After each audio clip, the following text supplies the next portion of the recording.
Hello and welcome to the Seafood Podcast. Today we're going to be talking about different types of seafood. I would like to talk about different things and ways to cook them. Maybe a little butter and hot sauce, possibly some boiled lobster or fresh crab maybe. I've brought together today a few things. I'm just going to sit here and eat my seafood while you listen. Are you taking callers today, sir? I can take callers. We got one on line 5. Should I put him through? No. Okay. All right, put him through. Okay, fine. Hello, my name is Mickey Mouse. That was the worst Mickey Mouse impression I've ever heard. Well, I am suing them because that's my name. And they made a character after me that's nothing like me. I feel like this one's already off track. This one got bad. This one got bad fast. That's supposed to break character, man. I couldn't help it. That one was too out there.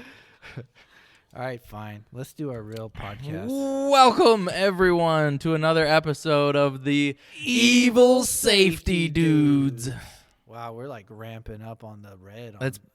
When we record, sometimes it's right after lunch, and I've just eaten, and I'm nice and sleepy. And we get a nice, calm podcast. Okay. But this is a later in the afternoon recording. Right. I've had several cups of coffee. I've well recovered. I'm It's very opposite hyper. For me. I taught 4 hours straight. Oh, I'm getting Third ramped podcast. up. I'm getting ready to go teach 3 more classes. It's Monday. I'm It's like International that. Chest Day. I'm gonna go lift a good 40,000 pounds. Call it good. Like Okay. I gotta get ready to go. Like I'm ramped, ready for Pumped it. Up. I Hell just yeah. chugged 2 cups of coffee and it didn't do anything. Boo! Terrible. Well, he says it didn't do anything, and then he comes on the mic going, "It's me, Mickey Mouse." Yeah, it didn't do anything. That was not my voice. That was pretty. Yes, right. That was was pretty like good. Cookie Monster. It's me, Mickey Mouse. That's how he came into the studio that was on a it. Muppet. That was like Kermit the Frog. Oh, we should start doing some of the Muppet ones. Kermit the Frog. Yes. Kermit the Frog here. No. The voice that you're welcome hearing, to guys, my podcast. is Candy Klingenschmidt. There you go. Klingensmith. Klingensmith. Crap, I put them together because we've got Kleinschmidts that we work with. Yeah. Yep, the Klingensmith. Okay, Got cool. it. So that is the voice, and she is our guest star. She's a guest star. She's our guest star today. Right. And the real podcast is on all things occupational health and safety, how not to die at work. Yep. And the real specific episode today is just kind of road construction safety. And we're gonna bug you a lot about like all the different parts of it, because I don't, there's only a couple crews that I get to work with, and they're all very specific, but you guys do everything. So like sometimes the one group I work with, they're just the concrete guys, and that's it. That's all I get to talk about. We just concrete and silica, and then we're done. Oh, here's your chemical safety for concrete. Here's not producing silica. Cool. But you guys do everything. You guys do asphalt too? All of it. Yes. So that's asphalt. a different animal. Concrete. Grading. Cool. Well, and you have Irrigate. it's not a mine, is it? No, not in Sioux City. Not a mine. What's the one in Sioux Falls? It's a quarry. It's a quarry, it's not a mine. Yep. So they you have. So they have their own quarry. Do you have to play with MSHA then? Yes. Ooh, Yes. fun. So my second year learning MSHA. Boo, Okay, cool. Shaw. I I only say used that to, because like, there's so much to remember. Check out because I never had to worry about it. But Right? now, Oh my gosh, now there's so I'm much. learning MSHA like you had to learn OSHA. But you know Yeah. what? Safety. It's just Yeah. what That's true. Pair it with a regulation, and there you go. Yeah. Yeah, we've helped some clients with above ground mining MSHA stuff. So 24-hour new miner training and then the 8-hour annual. Refresher. Yeah, we do. And the some of that. 24-hour old miner training, Yeah. right? And then Yeah, the all of it. 40-hour And then napping miner training, Napping. napping miner. Yeah. Yeah. I want making that sure- training. Yeah. Well, yeah, you teach him how to sleep better through a whole day. It's great. It's good stuff. So, While they're sleeping. While they're sleeping. Yeah. Well, yeah, if they start waking up, you got to go over there and slap them back to sleep. It's a hard job, but, I'm a pretty good instructor at it. And we've helped out one client who got busted by MSHA. So we've done, I don't know, hundreds of OSHA cases, like fighting and helping clients through OSHA. But I had to do one helping them through their MSHA citations. That was not fun. No. MSHA did not play. I'm Nope. used to these OSHA people. These guys were like, "You have a cigarette butt on the floor Yeah, of that this one. site." Yep. Is that the one you're talking And about? Because there's I'm still gas mad way about over that. there. Yeah. And they were like, you're busted because your regular truck, not heavy equipment, your regular truck doesn't have its e-brake engaged, and you're on a slope, and we're looking at it like, this looks like flat ground, sir. Well, it's not. It's a 2% grade. Yeah. And it's like, whoa. Yep. And there were like, there's no like with OSHA, you get to come in and do the like the meetings and stuff and talk about, well, I think it's this, and no, I think we're gonna call it this. With MSHA, they're like, here's your citation, goodbye, and that's it. Like you're just done. It's like, thanks, cool. It's rough. All right, Yeah, so let's not talk about them. yeah. Let's So let's not let's talk about finish her MSHA. intro. So she is Oh, the yeah. safety manager for Knife River. Oh yeah, we do. We get to talk about Knife River Yeah, today. Knife River Midwest. Yeah. See, most of the time, well, not most. I think right now we're at about 50-50 with our guests. So sometimes they're like, no, just talking. This is my name, and I've been in safety for a bajillion years. And we're like, okay, cool. But then other places are like, yeah, I work with this specific Yeah. place, and they can talk about it. So How it's long kinda you been? nice. It's How long you refreshing. been doing safety? 13 years. Ooh, Dang. nice. Now, have you ever done dual hat, like where you were like safety and Yes. something else? Ooh. So I began my journey as a safety and environmental manager. Okay, yeah. And Okay. then I moved into the safety role, and then that got switched to safety and environmental, and then it got Oh. switched to safety and HR. Ooh. There it was. That's and what I was now waiting I'm for. back to safety.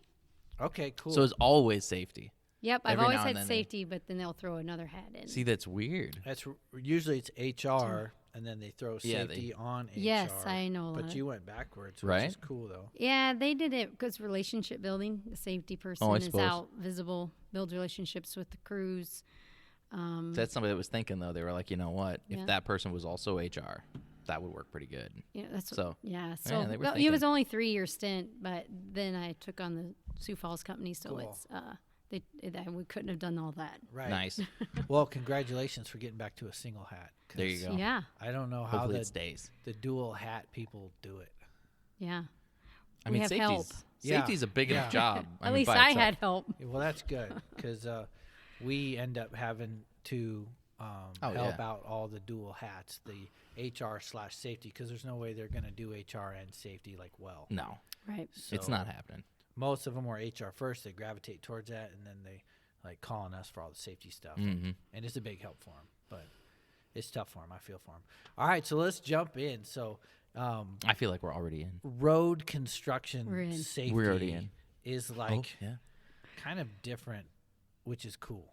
you Road know, 'cause construction safety is good. If this is episode 49, and if you go Getting back through all of the other ones, I don't think we've ever talked about this. I mean, we've talked about stuff that applies to it, but we've never been specifically like, Yeah. this is road safety. Because they got their own unique hazards. What are some like hazards that your folks are facing doing road construction? Well, live traffic. Live traffic. Live Live traffic. Live. Like Yeah. Live traffic. it's not parked, it's moving. It's a live traffic. rolling automobiles and tractor trailers. Yeah.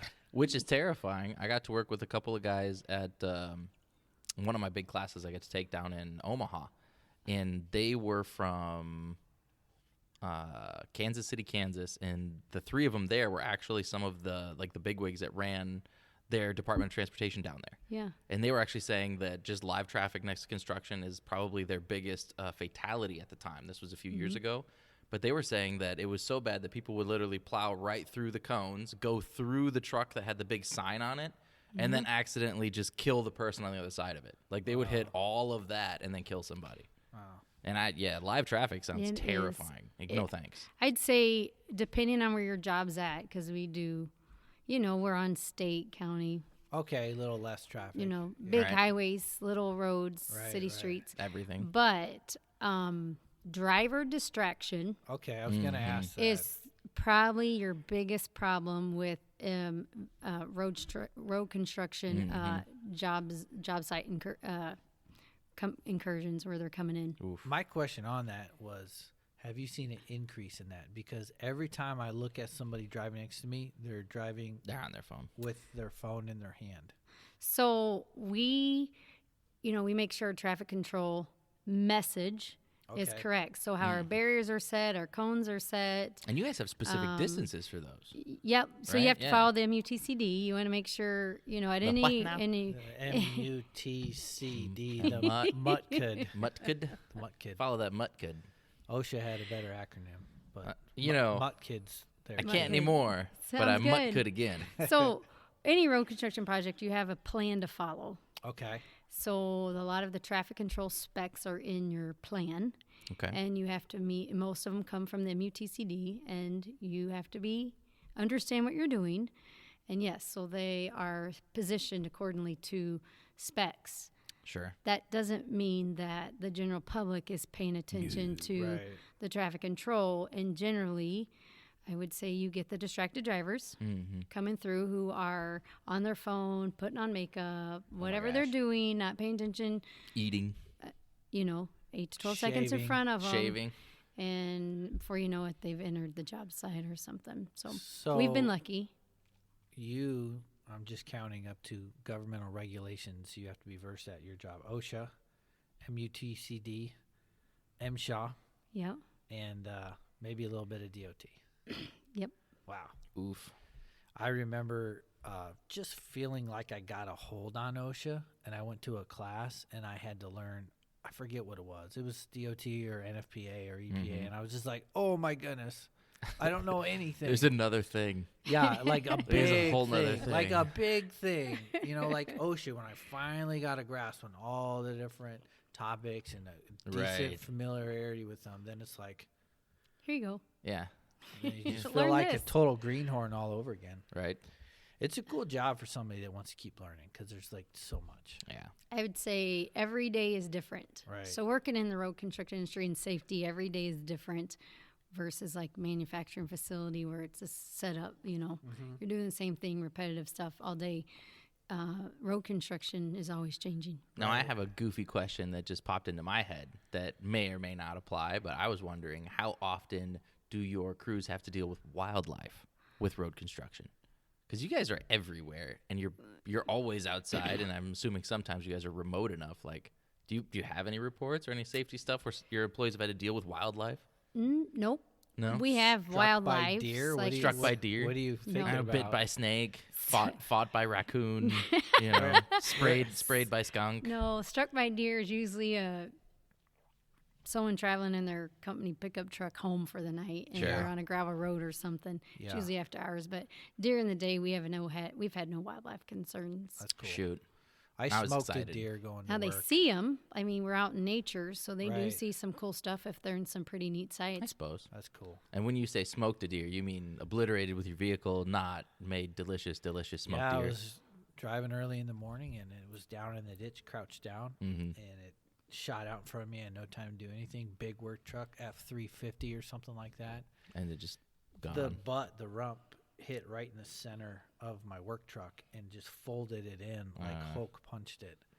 So weird of a damage that the company's mechanic didn't believe I hit a deer. Well, they thought I ran into that a deer pole grew up or in the something. 90s doing buns of steel, and when you struck it, especially in the buns of steel, it created an interesting impact. I convinced him it was a deer because I was able to show him the stomach contents of the deer all over the other side of the vehicle. Because when it hit him, the deer just there you went, go. Bleh. Yeah. It was just grass, just chewed up grass. But yeah, there they were. Then he believed me. There you go. For all you people listening and going to dinner, have that one.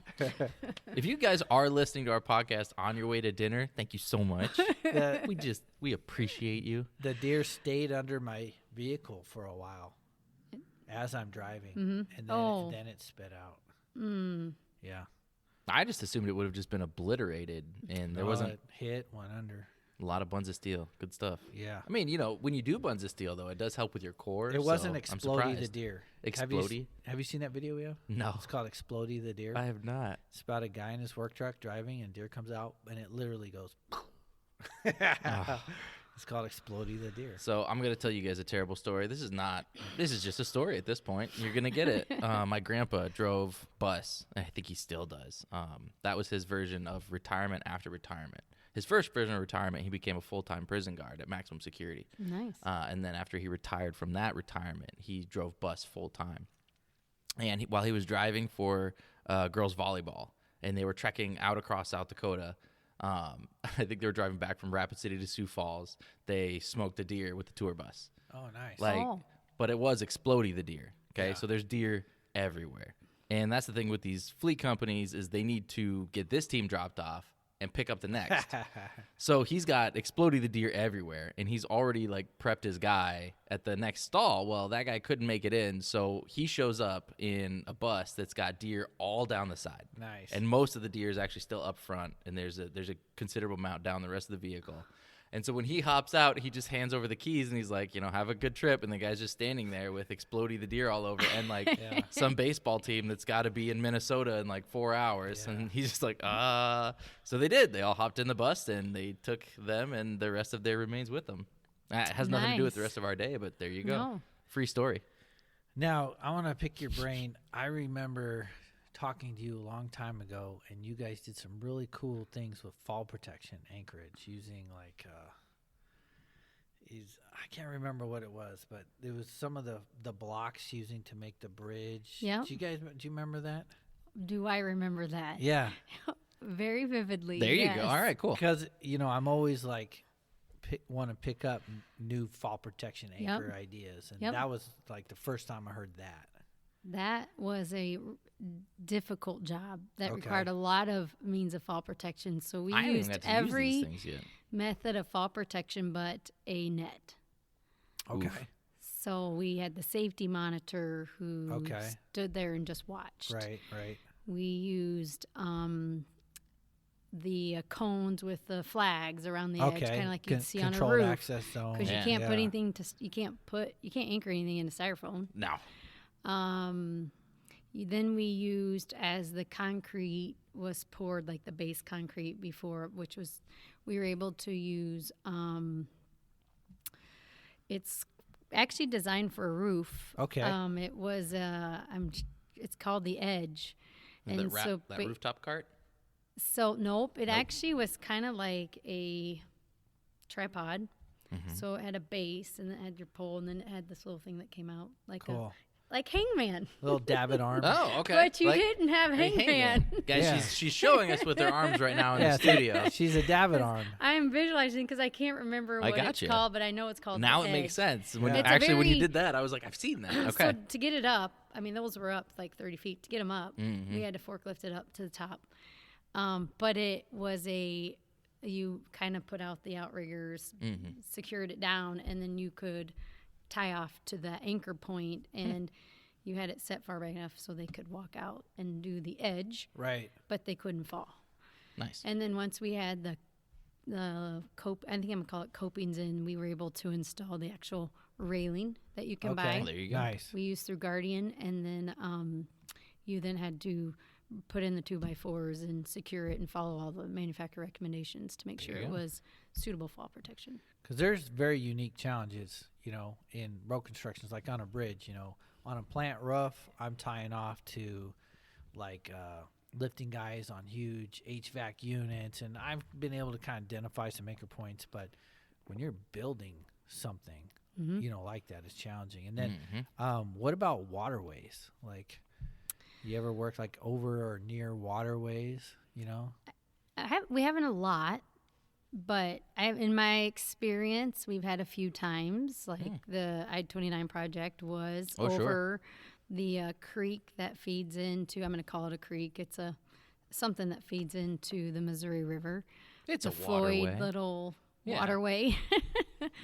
Technical term. Y'all can figure that out later. Right. Yeah. We'll splice it in, and it'll be my voice. It'll be her talking, and it'll be like, wash.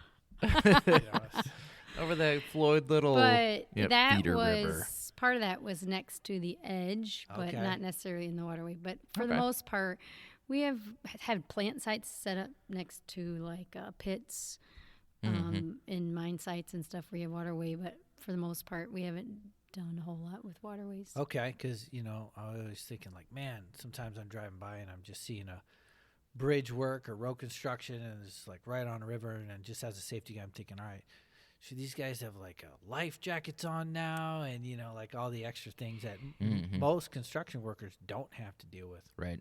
That is in our handbook. Okay. So I will say, as a safety manager, if we are within close proximity of the edge of the water, we are to wear a life vest. And then can you just not wear fall protection because you could just fall into the water? Yeah. No. The water's my fall protection. I'd say right? the most in my 13 years, the I-29 job was the only job that required fall protection, just due to the creation of the build. Most of our jobs, we don't really have we don't have fall hazards unless they're working in the plant. So what about up at the quarry? Your plant setup would be a fall hazard. Like in my mind, when I picture a quarry, I haven't seen yours, so all I have is my imagination. You've seen it if you've driven north. You've had to seen it. It's so cool. I drive all over if Sioux Falls. If you've driven north on I-29, it's right on I-29. It's right on your right when you're going north. It's like 275 feet down. It's like hard to see the bottom of it. Fall protection. And there's even a road like... Nope. No. Because they're not at the top of it. Yeah. Oh, there's nobody there? Well, how do they get to the bottom of it? There's a road in. And that's just so like a nice you have little... your... Just, nice little a regular slow road decline. that goes like 300 feet down. Yeah, and it meets MSHA standards. Okay. It was designed by a professional engineer. Yeah, in road design. But nobody ever works up at the top. Like there's it's a haul road. No, because they're working. Because when you start a quarry, which you're working from the top, and I'm still a green field on this. Green quarry. That's more than us. So you're starting at the top and you're blasting down. So somebody's up top blasting, right? Well, but everyone's up top because once you blast the material, then you bring in the equipment to move it, and then you make another blast. So you're always on leveled surface when you're working. But you're never getting anywhere near where you need fall protection. No, you would need fall protection if you're just, depending on what side of the mine you're working on, there's barriers and stuff, but no one should be working on the edges. I probably don't belong at a mine. I think challenging for both those job sites is the different government agencies that could show up. Yeah. That you'd have to deal with. MSHA could show up at the quarry. OSHA probably couldn't, could they? Mm-mm. No, because that's MSHA. It's MSHA jurisdiction. But on your road work is OSHA. What about DOT people? No. Cool. DOT's on the project the whole time. You're doing a road construction project. Okay. You always have a DOT inspector on site. Nice. So if we're working, DOT's there. Okay. Mm-hmm. What about if you're working in the quarry and you're under MSHA? Do they have their own silica standard? Or Yes. what if they were worried about a silica exposure and then couldn't So OSHA? MSHA has not mimicked OSHA silica standard yet.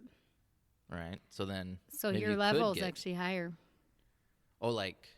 Action levels. Your Pell and action level is higher. It's the original. Yeah, the original. 1.1. I was thinking when you said higher as in more strict, like it's a higher standard, but it's a higher number. Yep, I would say in the next few years you're going to see MSHA match OSHA's standard. But yeah, I don't think for OSHA silica be able because to the show silica up. contact's a lot higher.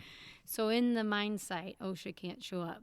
They have no jurisdiction there. But if you have, say, a shop that does mining and just your standard DOT fleet, then that would be an OSHA mining MSHA jurisdiction. But there's an MSHA side like /OSHA side. So that's where you start drawing in the lab if they're working on MSHA product aggregates. I had just always assumed that OSHA could always weasel their way in and just be like, we're going to do this. MSHA is OSHA's older sister.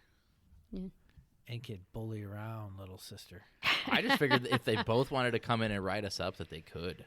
MSHA would be like, get out of here, you greenhorn newbie OSHA. We're MSHA. We've been here longer than you. This is why we exist. This is our area. Go do everything else. For those of you who can't see, Aaron made nice little T-Rex arms. Yeah. It was adorable. But either way, if your MSHA's inspecting and they see a imminent danger or something that would trigger OSHA, they're certainly going to for sure call us. Whereas same with OSHA inspecting, they call MSHA. So yeah, there's a fine line of you got to know it. That office, you have to know where you're at, which regs you're following.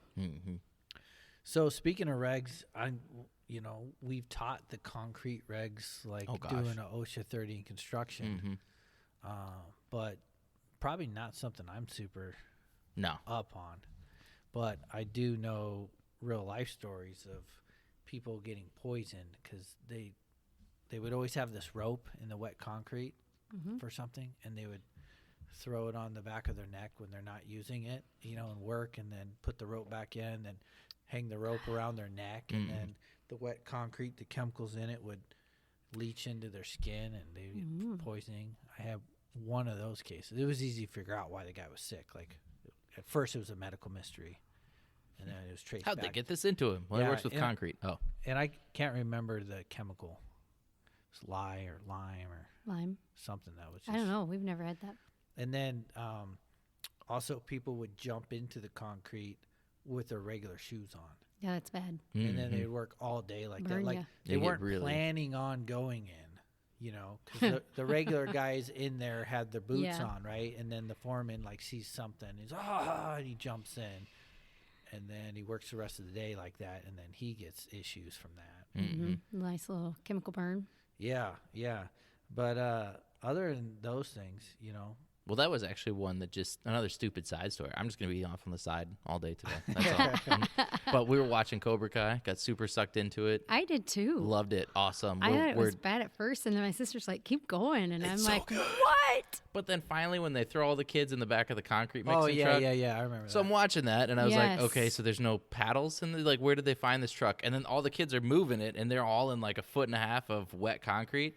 Yes. I'm like, I remember. I'm like, wait a minute. so they're getting it like This is everywhere. not safe. No, all these kids are going to be in the hospital for massive chemical burns And I'm thinking of the confined exposure. space Yeah, no. violations. So I watched and- that whole part as a safety guy, and my wife was like, just don't ruin it. Just let It me was watch it. the It's mental. just a show. Just let it be a show. I was like, It was mental. yeah. It was a mental game and teamwork for those kids. Right, yeah. So just Yeah. let it be the fantasy, let it be the thing, and Yeah. I'm What sitting not there. to do? Yeah, Yeah, it was. Yeah, I agree. I was like, I no, was. This is not right. I was all grumpy. My dad laid curb and gutter for a long time with a construction company out in Rapid when I was growing up, and I mean, I get used to people getting burned from concrete right away. And you get it all over yourself, or you get somebody who would interfere with a pour or fall into something. You know, and then even if they get it cleaned off, they get burns and all sorts of fun stuff. So, There is a neutralizer for it. oh, good. I'm sure they had plenty of that. What? Yeah. What is it?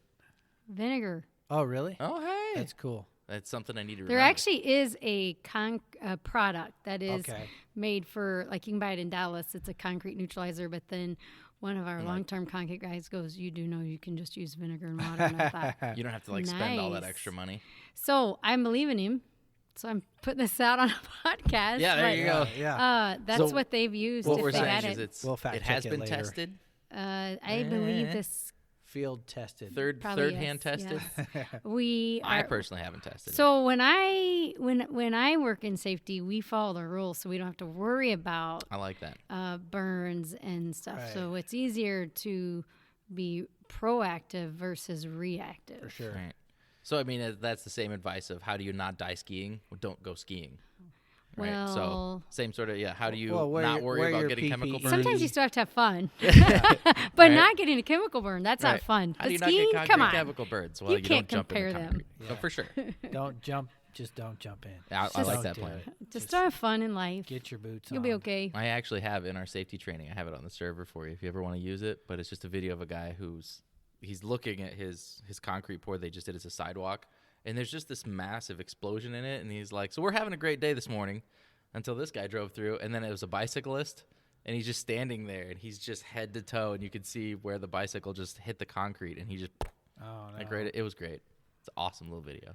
So one of the hazards I've seen when they're pouring concrete is I've seen them get a little too aggressive with the chute, like moving it back and forth, and there's Oh, yeah. people walking around. I always thought, man, that could smoke someone, you know. Some kid walking by. You can't smoke. So on a job site or pour, what looks like a lot of people is actually organized Right. chaos. Ah. So each person has a role. Right. Every person knows where they need to be, and there's always one person only man in the chute. So in the normal work world is everyone would know the results, so Right. you avoid anyone getting jammed with the chute. Now, they You are a pull, right. little, you do have to put a little force Yeah. to make some move in it. They're hefty. Yeah, Those big plates that all slide together. they're I heavy. mean, it's- they yeah. they add up weight wise, and then you put wet concrete on Yeah. it, and yeah, When For I was sure. you get a fun day. a brand new safety guy, That's how I'd put it for sure. I was lucky I wasn't in charge of the project because I didn't know what to do. I was looking at these other people that I was called there for, but while I was there, a cement truck got stuck during a pour. You told me this one. This is a And rough story. Well, I've seen this a couple times. The first one, though, I know now how dangerous and how many people have died doing this, but they got some other heavy equipment in front of it with some tow chains, and they're pulling. But I've seen since then how those have snapped and those chains have come through and killed Yeah. the Don't use drivers. chains. And I was just a young buck safety guy, just watching it all. But No, they're gonna tow it. Okay. Looks good. Yeah. We'll grab whatever we have on site. I don't Yeah. even know if it works. Those are big chains. Awesome. Looks tough. Yeah. I just wonder what the weight, of even if it was half loaded cement truck. The truck itself is heavy, and then you got all that wet cement. Yeah. It's heavy. Yeah. Heavy. Yes. That is the Yeah. correct answer. It is heavy, Aaron. Yeah, it's heavy. Heavy. Well, you assume any front end loader or dozer would be able to pull anything. Yeah, you see those massive trucks. But I mean, not always. no. You pull it. This got the guy out. But Right. if that would have snapped, that would have been the end of somebody. Mm-hmm. You should never tow with a chain. All Or right. pull with a chain, I should say. Right. I have a tow chain in my car. What? And you're the safety guy? Yeah, it came with the this work vehicle. It had this little tow set in there, and it was this tow chain in this bag. Is it a triangle? Is it a double chain tow? Those little triangle kits that they sell? Like, does it have a little bracket and then 2 chains that come out of it? Nope, No. Oh. it's just a big, heavy-duty Tow chain chain. with snap hooks, or not Yeah. snap hooks, but grab hooks on there. That's a little Yeah. scary, but Yeah, it's a tow chain. all right. Yeah. Yeah, it came with the work vehicle. Nice. Mm. So, you guys saying I shouldn't use that? No, Not a great idea. not at all. That is not what we're saying. Not Give you a even hard for pass. But we'd hope that civilian you'd make vehicles? a wiser decision. They do make tow straps. And yeah. Right? Yeah, we've had a lot of guys take home rigging. Was like going through the rigging, like that rigging's damaged. Like, tow strap. Yep, And perfect. we're like, no, it's damaged. It'll be able to handle. No. This is damaged. Don't do it. That's why a lot of people cut stuff up now, because Yeah. people will take it home They'll and just use take it. it Yeah. and use it. Yeah, use some really fancy rigging in someone's car that's got some damage on it. Mm-hmm. All right, let's move on. Something that is very standard in all construction now is high vis, but in road work, you guys have been doing high vis probably before anybody else, Yeah. I'd say them and probably the FAA. like the Sure. airport people. And That stuff. sounds good. Yeah, Yeah. yeah. No, high vis is required out on the road. During the day, it's class 2. Okay. At I a was actually minute- going to ask if you did. During the day is class 2 at a minimum, and at night or in low visibility light, it is class 3. Okay. So would that be Class like a 3 super foggy morning? can be that depends on your light. Okay. Class 3 can be of class 2 vest with like pants or gaiters, Okay. or it can be a class 3 vest itself. Okay. So it has like more reflective stuff on it, the Yeah. 3 than the 2. Yeah, so there is a total ANSI spec on like dimensions of the stripes, Oh, strength wow. of the reflectivity. What are gators? So gaiters I actually reference them as like leg warmers. Okay. So they are just your safety material, go from ankle to knee, Right. but they have the reflective stripe. They kind of cinch So or you Velcro. literally have to like tie them on at the knee. Like a they little kind of like safety have gaiter. the You're cord like an and outdoorsman. cincher. Yeah. Yeah. You know what a gator is? So No. Safety- Like the fishermen use them, like fly fishing. oh, okay. Yeah, I know. yeah, what but aren't are. those are like Yeah. wet gators or Yeah, those something go like way that. the I heck mean, up. it's just he's an outdoorsman, so. But when I'm So, like hearing like, like these a are like vest with gators, 80s I'm like, leg warmers that are Right? like for They're just- safety purposes. that is not what I would have pictured. If you would have said like a wading gators or something like Yeah, that, yeah, I would yeah. not have been picturing So anything like that. They're So, people like those better than pants. So I mean, I could get on board, especially if I have to work outside all day. Mm-hmm. I would not want to put on full sized. They're almost bibs Yeah. at that point. So I'd we- rather just take my little yeah. 80s leg warmers. And in my Gotta get some years of flashy being here, ones. we've wore a lot of class 3, whether it's vest, pants, or gators. Okay. We've gone to the gators. So And all that class 3 stuff's way more expensive, right? when it comes to safety, I just make sure we're safe. I'm not looking at the cost. All right, good. I like answer, it. good. Excellent. But it's also not as available. Like if I want high vis stuff, I could go to Home Depot and get some kind of chintzy vest. But if I got to get like this DOT class 3 stuff, I usually got to order that. Yeah, it's a little tougher to You just can get it find. at your standard like Birchbach, Stan Okay. Houston. That makes sense, 'cause they- Baumgars has some, Menards have Okay. some, but you that have to look is- at the yeah. tag. The tag will actually state if it's class 2 or class 3, and then if it's ANSI rated. But that's a and good so point, though, forth. is like, it's not just going to be at a regular general supply. No. You got to go to like a tool supply Yeah. or like a construction supply. Right. So, and Yeah. if you're looking for quality, then you probably just don't want to walk into the supply store. Right. There's so many brands and options out on the market that you truly want to buy what's best for your team or for yourself if you're looking for that. Because you think about it, if you're working in it 12, 14 hours a day, Oh my gosh. you want it to be comfortable. Right. You want it to be lasting. And you want it to maintain its visibility. I'm adding that to my list of things. There's 2 things that I will always demand you spend extra money on. One of Okay. them is a mattress. Okay. We all love sleep. Don't cheap out on a mattress. No. The Or second toilet thing, paper. well, the second thing Yeah, for me Kleenex. is Yeah. garden hose. Yeah. That happens to be the most frustrating thing in the world for any of you who've ever had to operate a garden hose. Don't cheap out on a garden hose. I'm No. adding a third thing, high-vis vest. Yeah. Don't cheap out on your high-vis vest. No, and not just vests. Like wintertime, we work in the cold months. You got coats and jackets. Yep. Yeah. In the fall and your sweatshirts and stuff, you don't. I mean, you want comfort, I will but say, you want though, quality as well. kind of thinking about it, like if this doesn't, I'm kind of putting myself on blast for this one, but I get a little judgy when I see somebody on a construction site and they're wearing a high-vis vest and all the ribbons and stuff are like dangling off of it. Yeah. Like I'll look That at goes that guy. back to the quality. That yeah, and cheap I'm Don't like, you like- oh, that guy looks terrible. Chances are that is not meeting the standard anymore. Right? I get all grumpy about that. Like I know I probably shouldn't get too Yeah. judgy, but I'm like, look at that guy over Yeah. there. So as Look at you all trashy. have to be able to, we offer it to our team members, so you just have it always readily available. Sure. But you want to look professional like a team. Yeah. for sure. So, question on the cold weather work that you were talking about. Oof. Now, in years past, it seems like construction shut down during Yep. the winter. Hmm. Have you seen it like because in the other construction they quit, they just work all through the winter now. How about a road construction? Are they working all year round now? No, we Okay. cannot. So our job, a road construction's job, is based on the temperatures. So you Okay. can't pave, whether it's asphalt or concrete. It depends on your product. You actually have a cutoff temperature. So it Okay. has to be a certain Like temperature and paint. rising. So it's getting Makes cold. It sense. has to be a certain temperature and rising in order to pave. Okay. And they base that off the weather and then the temp of the ground. Oof. Okay. So I mean that makes sense though. most of the time your cutoff is end of November, but we've had some warm winters where we've been able to go into December. Right. So it really, you never know when your true start date's going to be because you have to work with the temperatures in, and then you never know when your cutoff's going to be. You just have a judgment That's kind of because you never know your temperatures. Yeah.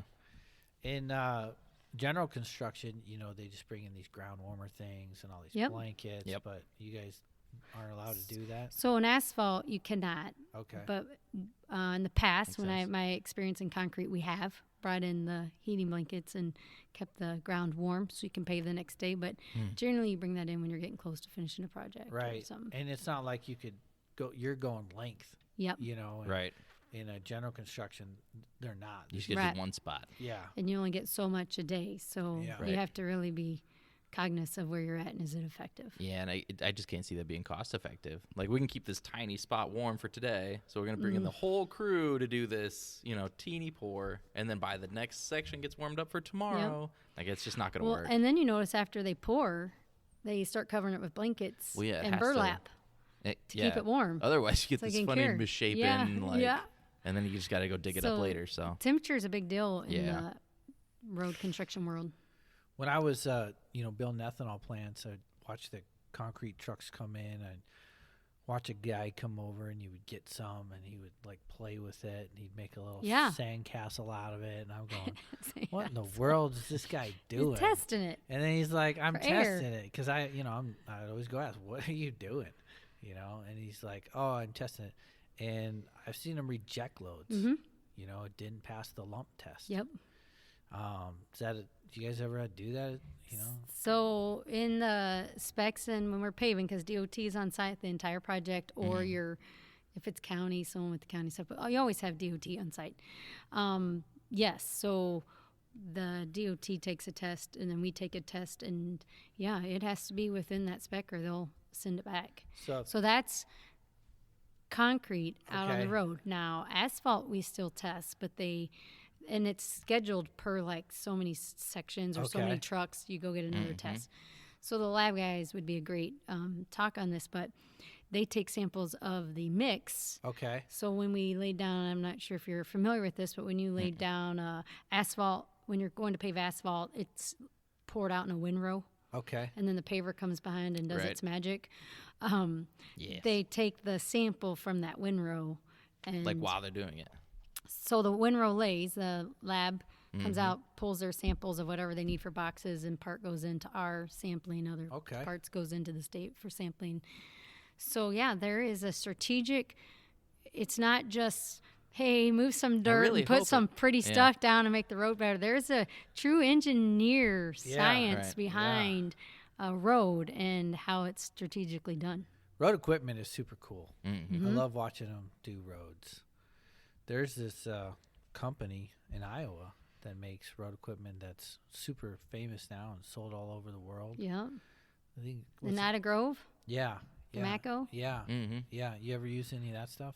So, yeah, with concrete paving. Awesome. And so they're like invented stuff that's like all over the world now, like an Iowa company. I think that's pretty cool. Right, Nada Grove. It's neat. Yeah. That little town's neat. It's a neat town. They have a nice training program and everything there. Yeah, watching them drive that stuff, there's nothing like road equipment, like steamrollers. And you see, what I think is funny when I first saw is these super tough guys.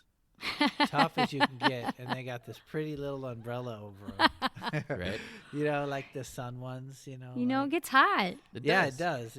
That's protecting them. And it makes sense. It's just, it throws you off for a second. We're like, wait a minute. They should have like black, leathery, tough looking, So- Or biker we umbrellas. should go at night and switch them out with like Hello Kitty ones. That's Just probably to what they mess with pick. them. So it's like, they come manufactured with the pavers.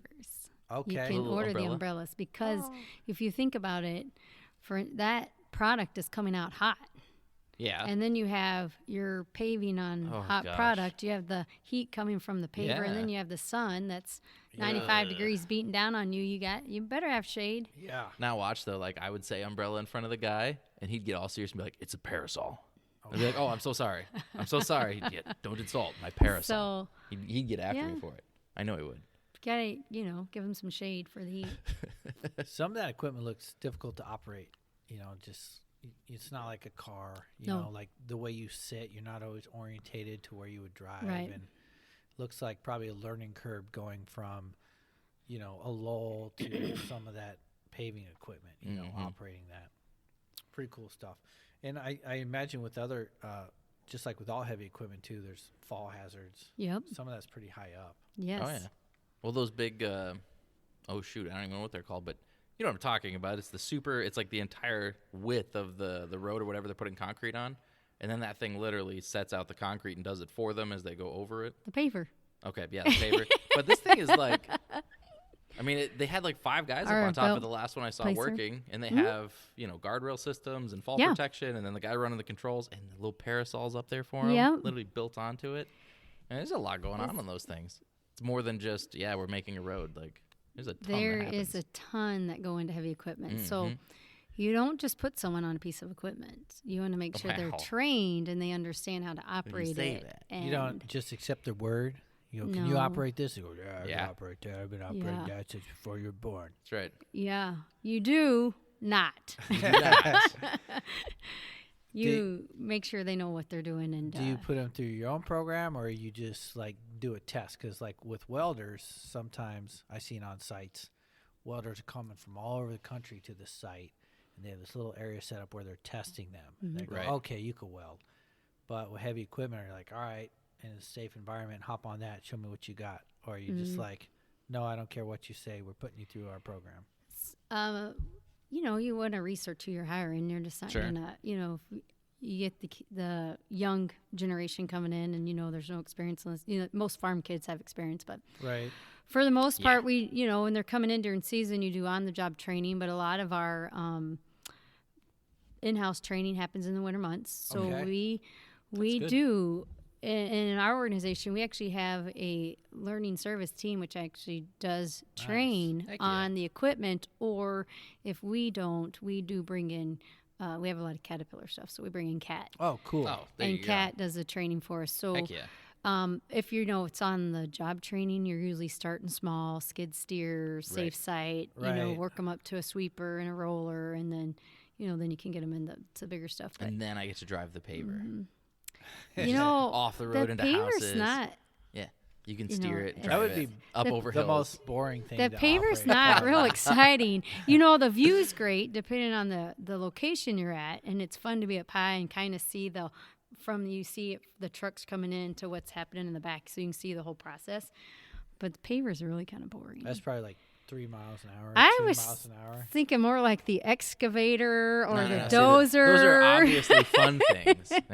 You want to drive the The weirdly cool paver things. is fun to be on top of, just to watch the process, because you can see a ton of stuff up on the paver. And there's so much going on underneath that thing. Yep.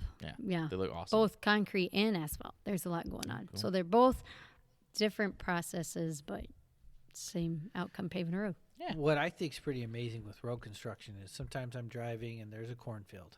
Yep. And then the next day I drive and there's a plant. Yep. Yeah. Do you guys do that kind of stuff too? Yes. You like just We have 3 plants that we move. movable move. plants. I should say we Nice. have 3 plants. And One doesn't move, but it could. What I notice now too is now they tear up the road and like chop it up and like reuse it. Maybe Yep. it's like the Recycled base, asphalt. Yep. and that's probably ingenious. Like that Mhm. whole method has probably saved a ton of time and money. Yes. And it probably didn't used to be that way. Well, I probably wasn't born back then. Maybe date myself, but there is a true, I would say, in the road construction industry, recycling is huge. So whether it's concrete or asphalt, we mill the surface up. It's usually put into the spec how much is going to go back in of recycled product. There's a mountain of steel in there too. I mean, Yep. So the steel goes out They to take all the that steel out. mill. So it's Yeah. completely recycled. The waste is very Awesome. minimum. So say a load gets wasted, you generally can dump it in a recycled pile that would eventually be feedback at some point back Right. into So the it's plant. not really like lost. No. That's awesome. So And then I buy it because I've bought recycled asphalt before and I've bought recycled concrete before Yep. for like gravel. you can. Mm-hmm. Yeah. You can. So it's pretty amazing. These plants go up overnight. Really tall machines. They it's like a carnival. You know, a carnival like Yeah. Yeah. They come in on a Everything's truck kinda and folds and then up it and just- stands up, and I'm looking up in the air, and there's like highway tires in the air, and so I know that machine was once comes horizontal. down and can drive. Yep. Yeah, that's pretty amazing, Mhm. and that's got to be, it's very unique training like that, like a regular Yes. construction worker wouldn't get, like a carny would get, A cart. Yeah. because that's what they're doing. So you have your so in the construction field you have plant. So the people that are in the plant run the plant. They know the plant. They know how to tear it down. They know how to Okay. set it up. And then sometimes you pull people from the road at tear down and set up to kind of help make the move Yeah. process. But you have most companies probably have a specific team member That that's makes sense. trained, because Yeah. there is a method behind it. And For you, sure. Well, I mean, you there- have yeah. a ton of wires and cables and cords and generators and everything. You really can't just flop it in there. You have a Right. true design, because you need to think about traffic flow and where Right. people are walking Sure. and drainage and clearing and entry and exit, and how can the public and the houses around us. So there's a lot to take in. What I've always wondered too, because it's like it's a cornfield. Mm-hmm. So like, there's somebody at your job. It's like, all right, you need to get Farmer Mike over there to give us an acre. Here and here and here. It's And, not like, that easy. I mean, because that seems tough. Because if I'm Farmer Mike and Yeah. call me up, say, hey, give me an acre. We're building a road right by you, and we need to set up a plant. I'm be like, No. well, no, I probably would be like, okay, if as long as you give me more money than I would have made from that acre. But it's But- gonna mess up my yeah. whole road. Yeah, it's not There's just that I don't acre, there's think a you lot. don't just go in and say, I'm taking your land. You actually know. So a lot of times you bid a job, you're Sure. awarded a job.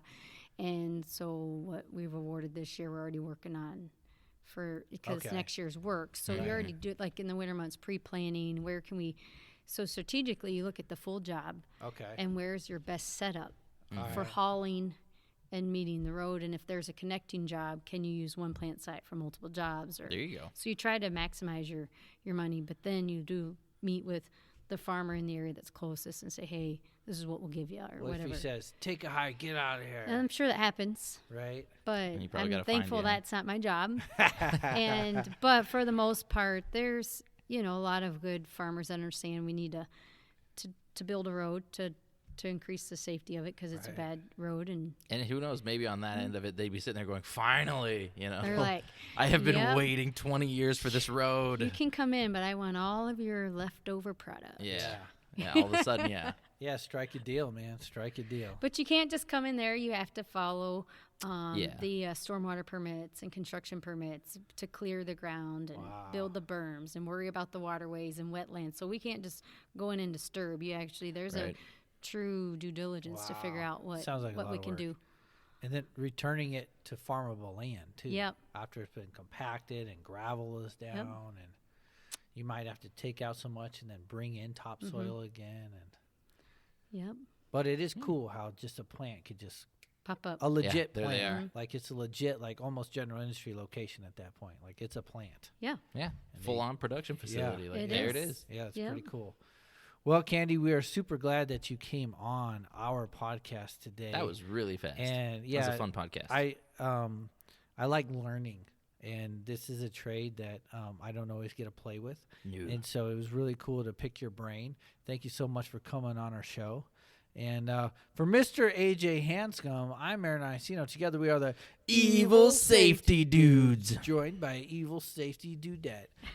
Woo! Do you know why we're called the Evil Safety Dudes? No, I was just like, what? I didn't even know it was Evil Safety Dudes till last week, and I was looking at my schedule going, Evil Safety Evil Dudes? Safety Dudes. Well, what's going on with What that? have I y'all, gotten myself into? y'all are far from evil. Well, I mean, yeah. But what do the We're all workers right. think about safety people? My workers love me. We need her back on, and we just need to Yeah. have a whole show on that. Like, how do you do your job and still have them not How do think they you're like the evil safety lady Yeah, how do you do your job and go home with sanity at night? Yeah. and not be labeled the evil safety Yeah. dudette? Because, sometimes people hate Pretty us normal for just us, yeah. for- To walk That up re- to people and be like, wanting to hey, help 'em. I'm so sorry. I know you know what you're doing at your job, but I'm going to tell you how you're doing it wrong. And they're like, really? You are? Yeah. And we're pretty That comes evil. with culture. Right. Yeah. Yeah. So you must have worked hard on that time, shifting that culture where safety's not viewed as a nuisance. It's viewed as a help, and Yep. they're okay with you being around and getting on them for not wearing their PPE and their, Yep. you know. It and took a long time, but appreciate it makes a difference if you It's got awesome. buy-in. You Yeah. have a culture of a team. Yeah, that's cool. It makes a difference in the world of safety. That's awesome. But I'm not saying we still have bad days. Right, yeah, yep. Humans are human. Nope, from now on, I'm like, yep, Night Ripper, perfect safety culture. Yeah. End of story. Yeah, No. Done forever. Perfect. yeah, We but always have room for improvement. yeah. Well, thanks again for coming on the show. So everybody out there, until next time, stay safe.